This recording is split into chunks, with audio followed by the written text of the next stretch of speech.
여러분 안녕하십니까. 사랑둥이 제이리입니다. 지난 시간에 이어서 핵융합, 오늘은 서론 없이 바로 이어서 가보도록 하겠습니다. 그럼 지금 바로 시작합니다.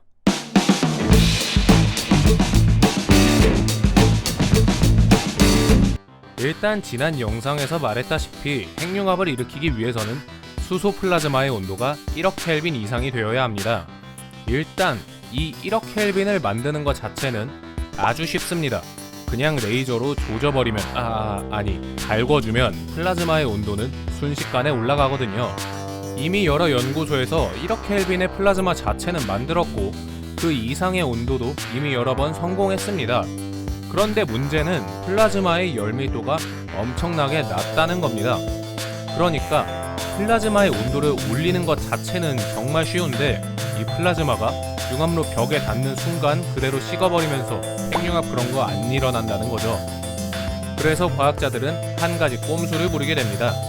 플라즈마가 벽에 닿으면 안 되니까 안 닿게 만들면 되는 거잖아요. 그럼 이걸 어떻게 하느냐? 바로 자기장입니다.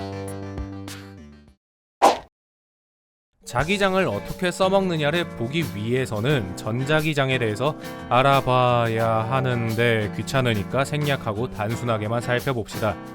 일단 자기장, 쉽게 말하면 자석이 영향을 주는 장, 필드, 공간, 범위 이렇게 되는데 이걸 써먹을 수가 있습니다. 플라즈마는 원자핵, 그러니까 플러스 전하를 띠는 입자입니다. 이 플러스 전하를 띠는 입자에 자기장을 걸어주게 되면 입자는 이 자기장을 따라서 빙글빙글 돌면서 앞으로 나아가게 됩니다. 반대로 말하면 이 플라즈마들은 자기장 안에 갇혀서 움직일 수밖에 없다는 거죠. 그럼 이 자기장을 어떻게 만드느냐? 바로 전자석입니다.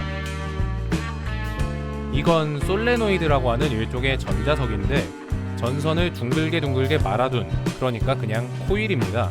이름만 좀 다르고 복잡한 거예요. 뭔 똑같은 건데 이름만 더럽게 많죠. 하여튼 이런 것 때문에 과학만 어려워 보이지. 아무튼 간에 이 코일에 전기를 흘려보내주면 이 코일 안에는 한 방향으로 흐르는 자기장이 생겨납니다. 그럼 이걸 둥글게 만들면 자기장으로 만들어진 바구니가 생겨나는 거죠. 자, 여기서 방법이 나옵니다. 융합로 안에 이 도넛 모양의 코일, 일명 토로이드를 만들어두고 이걸로 자기장을 만들어주면 플라즈마는 이 자기장 바구니 안에 갇혀버리게 되는 거죠. 이걸 잘 써먹으면 플라즈마가 융합로 안에 머물 수 있는 핵융합로가 완성이 되는 겁니다. 이런 걸 과학자들은 플라즈마의 자기장 가둔 방식 융합로, 일명 토카막이라고 부릅니다. 이 토카막에 대해서 자세하게 설명을 하긴 좀 그렇고 대충만 들어가 보면 구소련의 물리학자 레브 아트시모비치라는 아저씨가 고안한 방식입니다. 일단 만들기가 워낙에 단순해서 우리나라를 비롯한 전 세계적으로 가장 많이 연구되고 있는 방식의 융합로입니다. 미국 같은 경우는 이거 말고도 관성가둠이라는 이상한 방식을 쓰기도 하는데 일단 대세는 토카막이에요. 그런데 당연하게도 여기에는 문제가 하나 있습니다. 앞선 영상에서도 말했던 걸 한 번 더 설명을 해야 하는데 간단하게만 들어가 봅시다. 플라즈마의 온도가 올라가면 플라즈마의 운동 에너지가 증가하게 됩니다. 그러니까 이 플라즈마를 자기장으로 가두기가 더 힘들어진다는 거죠. 이 때문에 플라즈마를 고온으로 유지시키는 것과 그냥 플라즈마를 가열하는 건 난이도가 정말 극과 극으로 갈라지게 됩니다. 실제로 이 문제는 지금 핵융합이 상용화가 되지 못하는 가장 큰 이유이기도 합니다. 2019년에 들어서야 겨우 1억 켈빈의 플라즈마를 고작 1.5초간 유지시키는 데 성공했으니까요. 이런 다양한 문제점 때문에 핵융합이 상용화되는 건 아직 좀 먼 미래라고 볼 수 있습니다. 그런데 과학자들은 이 만들기도 어렵고 돈도 많이 들어가는 핵융합을 왜 연구하는 걸까요? 이유는 심플하죠. 만들어지기만 하면 거의 세계 최강급이니까요. 자, 핵융합의 장점, 그 첫 번째는 에너지 효율이 넘사벽이라는 겁니다. 핵융합에서 에너지가 나오는 원리는 지난 시간에 주구장창 말하기는 했지만 그 내용을 한 단어로 줄여서 질량 결손이라고 볼 수 있습니다. 그러니까 핵융합이 일어나면 원자의 질량이 아주 약간 줄어드는데 이 줄어든 질량만큼 에너지가 생겨난다, 이런 겁니다. 이게 그 유명한 뽀글이 아저씨의 이론 질량 에너지 동등성인데, 단순하게 보면 질량 결손율, 그러니까 줄어드는 질량이 많아지면 많아질수록 에너지가 많이 나온다라는 겁니다.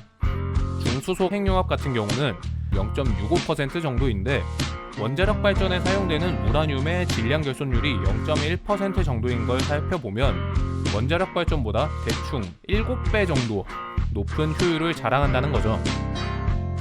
뭐 이렇게 퍼센테이지로만 보면 핵융합의 에너지 효율이 별로 안 높아 보인다 하실 수도 있는데, 이걸 다른 에너지원이랑 비교를 해보면 정말 답이 없이 많다는 걸 알 수 있습니다. 수소 1g에서 뽑아낼 수 있는 에너지의 양이 석탄 20톤, 그리고 석유 30g, 그러니까 12,500리터를 태웠을 때 나오는 에너지의 양과 맞먹는다는 거죠. 그리고 두 번째 장점, 연료가 넘쳐 흐릅니다.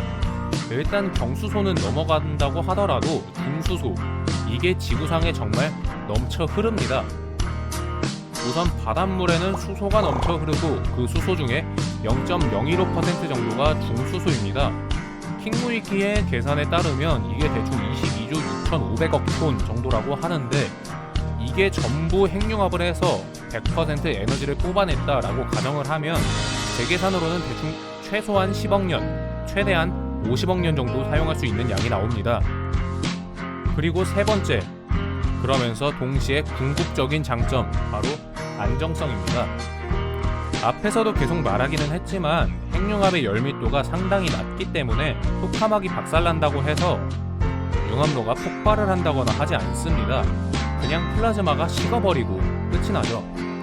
가끔 무지몽매한 우리들의 친구 유사과학 옹호론자들이 수소가 엄청나게 들어가서 막 사고가 나면 막 그 수소가 뻥 하고 터지고 막 수소폭탄 펑펑, 핵폭탄이라는 비교도 안 되고 막 하고 짓고는 하는데, 이건 그냥 무식해서 하는 소리입니다. 아니, 애초에 융합로 안에 수소는 고작해야 몇 그램에서 몇십 그램 정도만 들어가는데, 이거 터진다고 해봐야 수류탄 하나 터지는 정도도 못합니다. 그리고 무엇보다 핵융합로 내부의 수소 밀도가 어느 정도 높아지면 수소폭탄이 되는 게 아니라 플라즈마가 안 생깁니다. 그냥 수소로 남아있어요. 이걸 수소폭탄으로 개조하지도 못한다는 거죠. 그리고 또 다른 유사과학 옹호론자들은 핵융합 그거 막 방사능 뿜뿜, 원자력이랑은 비교도 안 되고 막 태양광 짱짱맨 이러는데, 이것도 그냥 멍청해서 하는 말입니다. 핵융합로에서 사고가 일어나서 방사능 물질이 유출됐다 하면 그나마 가능성 있는 게 트리튬, 그러니까 삼중수소의 유출 정도입니다. 근데 이 삼중수소는 반감기가 12년 정도로 워낙에 짧기도 하고 그 양 자체도 몇백 그램 정도로 정말 적은 데다가 방사선도 베타선밖에 안 내뿜습니다. 베타선은 제 다른 영상에도 한번 언급은 했지만 투과율이 엄청나게 떨어져서 나무판도 제대로 못 뚫고 그 에너지도 그냥 주변 벽 좀 뜨끈하게 만들고 완전히 사라져버리는 그런 놈이라서 큰 문제가 안 됩니다. 그냥 삼중수소가 비싸니까 좀 아깝다 정도로 끝이 나는 거죠. 그리고 우리들의 밀덕 친구들은 이미 다 알고 있죠. 이 트리튬은 우리가 이미 엄청나게 써먹고 있다는 사실을. 물론 위험 물질이 완전히 안 나온다, 그 양이 제로다 라고 할 수는 없습니다. 일단 중성자선이라는 게 나오기는 하거든요. 다른 방사선들보다 투과력도 높고 에너지도 높아서 위험하긴 합니다만 사실 이것도 그냥 물로 막힙니다. 물속의 수소가 이걸 흡수를 하면 그냥 중수소로 변해버리고 끝이 나요. 자, 이렇게 길게 헛소리를 하면서 핵융합에 사용되는 기술 토카막과 핵융합의 장단점 알아봤습니다. 단점을 말 안 한 것 같긴 한데 그냥 했다라고 칩시다. 그리고 다음 시간 핵융합의 최종 진화체 상온 핵융합에 대해서 조금 더 알아보는 시간을 갖도록 하겠습니다. 그럼 지금까지 저는 JD, 그리고 여기는 JD의 과학 공장이었습니다. 감사합니다.